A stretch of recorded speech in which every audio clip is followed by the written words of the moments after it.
पिछले कुछ साल अमन और सुकून के साथ गुजरे हैं।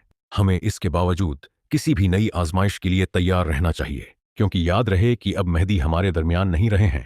दुरूद हो अल्लाह के नबी ईसा पर। अल्लाह ये फरमा रहा है कि आप मुमिनीन को लेकर कोई तौर पर चले जाएं, क्योंकि इस दुनिया में अनकरीब ऐसे लोग छोड़ दिए जाएंगे कि जिनका मुकाबला कोई नहीं कर सकेगा। ए मोमिनो, जाओ और जल्दी अपना ज़ादी राह तैयार कर लो।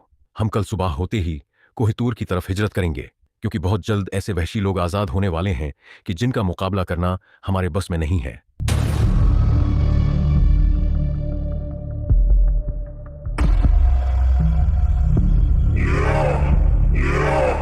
हम कल दोबारा आएंगे और इंशाअल्लाह ये दीवार तोड़ देंगे।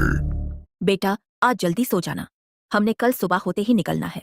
दादी जान, हम उनसे इतना डर क्यों रहे हैं? हमारे पास तो जनाबी ईसा मौजूद हैं, वो उन लोगों को हरा देंगे। उन्होंने दज्जाल को भी तो मार दिया था।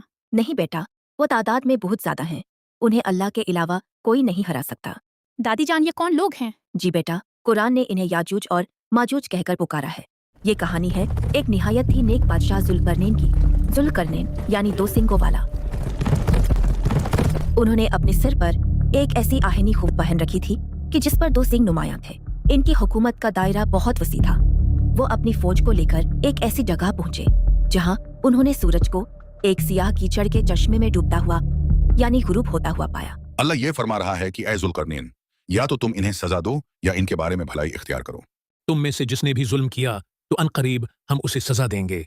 फिर वो अपने रब की तरफ लौटाया जाएगा तो वो उसे बहुत बुरा अजाब देगा। और बहरहाल जो ईमान लाया और उसने नेक अमल किया तो उसका बदला भलाई है, और अनकरीब हम उसको आसान काम कहेंगे। जुल्करनैन ने उस जगह बसने वाली कौम को काबू किया और वो अपनी फौज के साथ मशरिक की तरफ रवाना हो गए।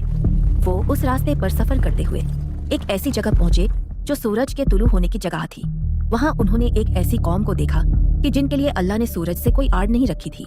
मैं तुम लोगों को खुदाए यकता पर ईमान लाने की दावत देता हूँ, वो खुदा कि जिसने तुम्हें पैदा किया। इसके बाद जुल्करनैन अपने लश्कर को साथ लिए एक और रास्ते की तरफ चल पड़े।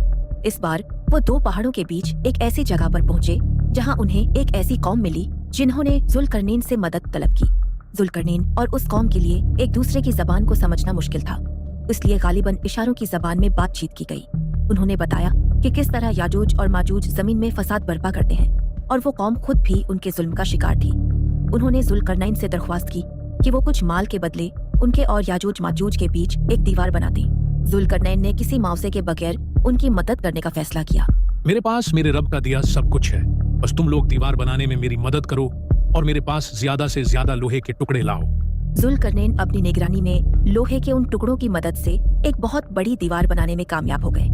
जुल्करनैन के कहने पर उस लोहे की दीवार को जलाया गया ताकि वो एकदम गर्म हो जाए, और फिर जुल्करनैन ने खुद उस गर्म लोहे पर पिघलाया हुआ तांबा उंडेला ताकि दीवार इस कदर मजबूत हो जाए कि किसी सूरत याजूज माजूज उसमें सुराख ना कर सके। ये मेरे रब की रहमत है, और फिर जब मेरे रब का वादा आएगा तो वो इसे पाश पाश कर देगा, और मेरे रब का वादा सच्चा है। याजूज और माजूज रोज उस दीवार को चाटते हैं और उसे तोड़ने की हर मुमकिन कोशिश करते हैं, लेकिन अल्लाह दीवार को भर देता है। लेकिन अब खुदा का वादा पूरा होने का वक्त करीब है कि जिसका जुल्करनैन ने बताया।